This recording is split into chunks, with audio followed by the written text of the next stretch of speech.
Ah, at sa panahon ngayon, sa mga nasa religion, marami ang espiritu ng mga Pariseo na akala nila alam na nila ang salita ng Diyos. Akala nila na-experience na nila ang salita ng Diyos. Maraming Pariseo ngayon na dahil nakakabasa, dahil ang Biblia, ang Old Testament, New Testament, magkasama na. Kabi-kabila lang ang basa. Kaya akala nila, ganap na sila. Pero, hindi ganun. May mga bagong bagay na ipinatadhana ang Panginoon na kailangan maunawaan pa nila. Yung iba naman, nagbabasa na, nalilihis pa. Paano? Pinapairal yung tinatawag na tradisyon. Sumusunod sa tradisyon na hindi naman nila alam kung saan galing. Masasabi nga natin isang maling pagkaunawa. Kasi yung kaunawaan, nandiyan na, dumadampot pa ng mga kung saan-saang mga tradisyon. Yan. Katulad ng tradisyon sa unang panahon. Katulad ng tradisyon nila Herodes, na tuwing darating yung kanyang kaarawan, may piging sila. Hanggang sa natrap siya ng kanyang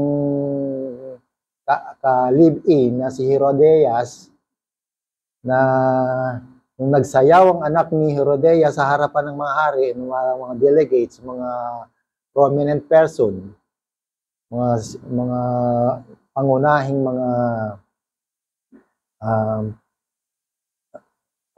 ano tawag dyan, pangunahing mga tauhan sa mga sa sosyal, sa kanilang mga pinag-ahariang mga lugar, na-request yung ulo ni John the Baptist na ihain bilang isang tinatawag na request ng isang may anak na may kaarawan. Pero mo ulo ni Juan ang hini-request na pinakahandog sa kanya. Di ba?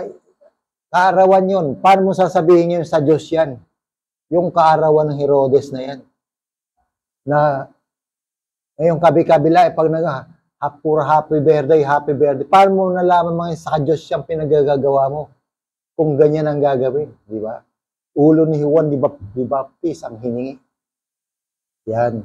At tuwing nagkakaroon ng ganyang kapiestahan, kabi-kabila ang kalokohan, mga taliwas sa nais ng Diyos. Hindi ko masisisi sapagkat masaya. Kaya nga ang kaligtasan hindi nakabase sa saya ng tao. Kasi naranasan ko rin naman na nagkaroon ng piging, mayaman na tao, mahirap na tao, nakikijaming tayo. Pero hindi ganoon ang kalooban ng Diyos. Yan ang dapat nating maintindihan. Kasi may mga tradisyon tayo na kinapupuotan ng Diyos na hindi natin alam. Ang tanong, saan galing yan tradisyon na yan na sinusunod natin? Nakasulat ba yan sa Biblia?